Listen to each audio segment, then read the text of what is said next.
உலக மக்கள் எல்லோருக்கும் வணக்கம். சுவிக்ஸா டிவி மூலியமாக நான் உங்கள் ஜி கோபால் பேசுகிறேன். இன்னைக்கு பேசக்கூடிய தலைப்பு என்ன அப்படின்னா, செவ்வாய் பகவானின் பெயர்ச்சி. இந்த செவ்வாய் பகவானின் பெயர்ச்சி எப்போ நடக்குது அப்படின்னா, அதாவது ஜூலை மாதம் 28ஆம் தேதி ஆரம்பித்து செப்டம்பர் மாதம் 13ஆம் தேதி வரைக்கும் இந்த பயிற்சி, கிட்டத்தட்ட 46 நாட்கள் வச்சுக்கோங்களேன். இது சிம்மத்திலிருந்து இந்த செவ்வாய் பகவான் பெயர்ச்சியாகி கன்னிக்கு வர்றாங்க.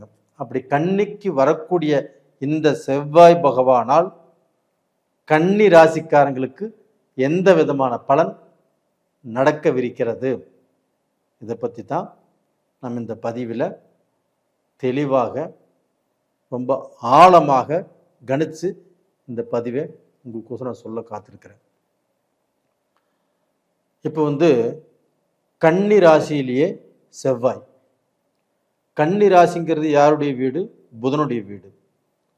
அந்த கன்னி ராசியிலேயே இந்த செவ்வாய் வரும்போது இந்த புதனுக்கும் செவ்வாய்க்கும் ஆகாது. ஒரு பகை கிரகம் மாதிரி தான், பகை கிரகம்தான். அப்படி இருக்கும்போது அப்ப அந்த செவ்வாய் அந்த கன்னி ராசியிலேயே உட்கார்ந்துட்டா, அந்த கன்னி ராசிக்காரங்க எப்படி இருப்பாங்க? அவசரமான முடிவு, ஒரு பதட்டம், ஒரு நெருக்கடி, என்ன செய்யறதுன்னு தெரியாம குழப்பம், இது மாதிரிதான் ஒரு பதட்டத்தோடு இருப்பாங்க. இதற்கு முன்னாண்ட மட்டும் ரொம்ப அறிவாளிகள் தான் அவங்க, நிறைய திறமைசாலிகள் தான். எந்த முடிவெடுத்தாலும் நல்லா இல்லை, எந்த வேலை செஞ்சாலும் அவங்களுக்கு அந்த ப்ரமோஷன் கிடைக்கல, நல்லா வேலை செய்கிறாங்கன்னு சொல்லி யாருமே பாராட்டல. அவங்க எவ்வளவு கஷ்டப்பட்டாலும் நல்ல வளர்ச்சி இல்லை. அப்போ இவங்க வேலையை பார்த்து யாராவது பாராட்டினாங்கன்னா அதுவுமே இல்லை.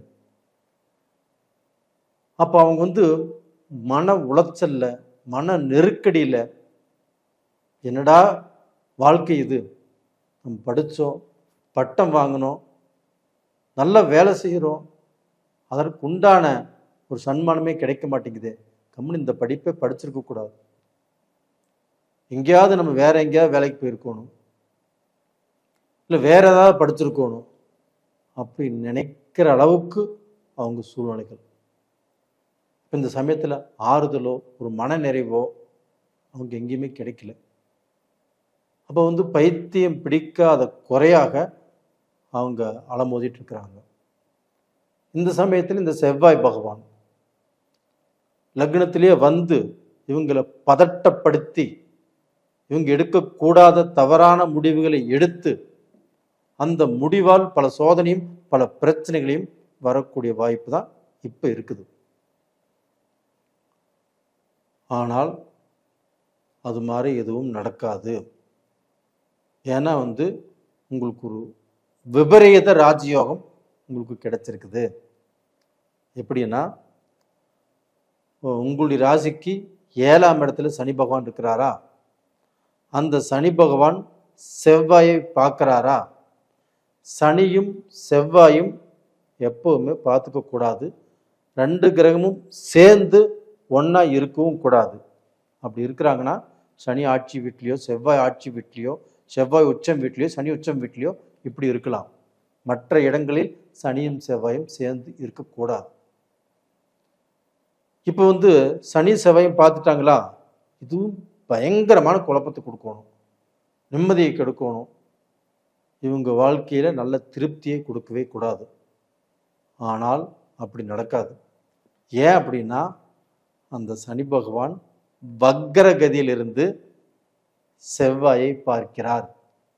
இந்த செவ்வாயும் சனியை பார்க்குறாங்க, 2 பேருமே சப்தம பார்வையில் பார்த்துக்கிறதுனால அந்த சனி பகவான் வக்ரகதியிலிருந்து செவ்வாயை பார்ப்பதனாலையும் திடீர் ராஜயோகம் கன்னி ராசிக்காரங்களுக்கு வந்தாச்சு.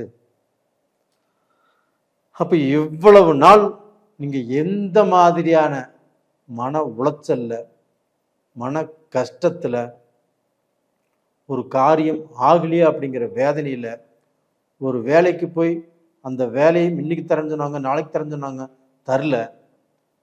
ஒரு வேலையில் ப்ரமோஷன் கிடைக்கும்னு எதிர்பார்த்தோம், அதுவும் நடக்கலை. வேறு கம்பெனி மாறணும், மாற முடியல. இது மாதிரி குழப்பத்தில் இருந்த உங்களுக்கு அது எல்லாமே மாறப்போகிறது. கண்டிப்பாக அது எல்லாமே மாறுதுங்க.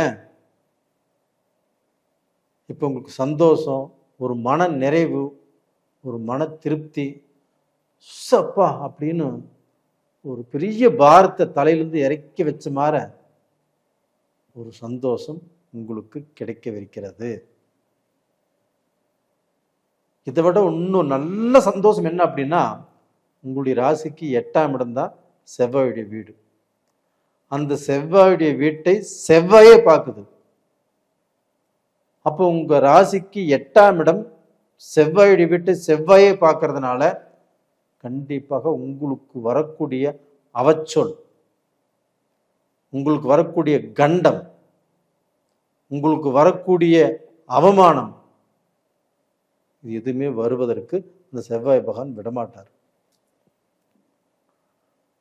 அப்போ நீங்க பார்த்தீங்கன்னா இந்த சமயத்தில் எதிரிகளோ துரோகிகளோ கெட்ட பேரோ அவமானமோ எதுவுமே வராமல் இந்த சனி பகவானுடைய பார்வையால் நீங்கள் நல்லா வாழ போகிறீங்க.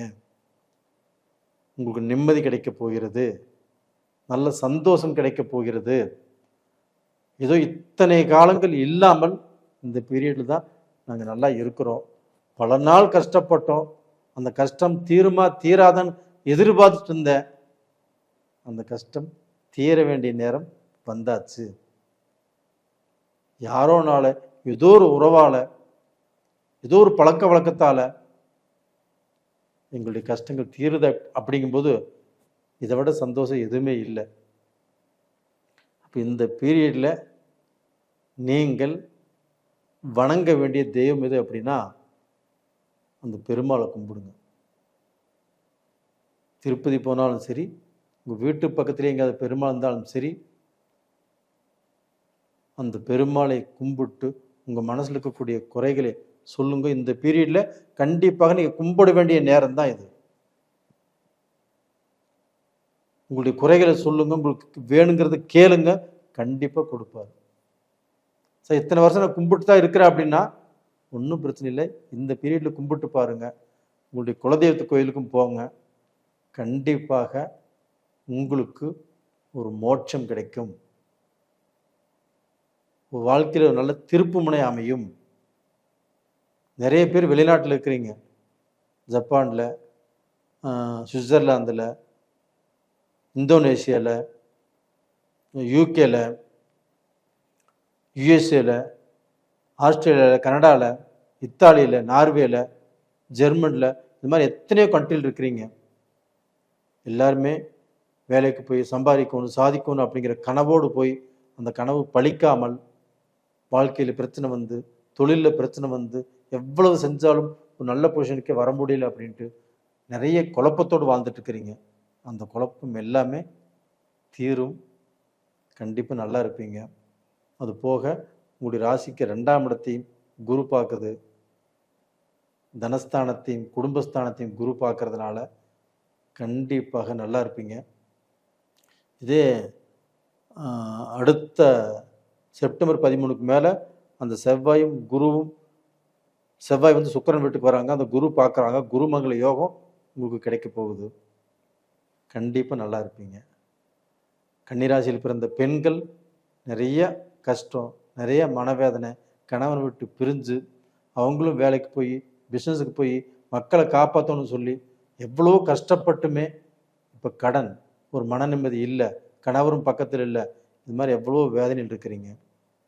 இந்த வேதனை எல்லாமே தீரும், நல்லா இருப்பீங்க. நேயர்களே, உங்களிடமிருந்து விடைபெறுவது உங்களின் ஜி கோபால். நன்றி, வணக்கம்.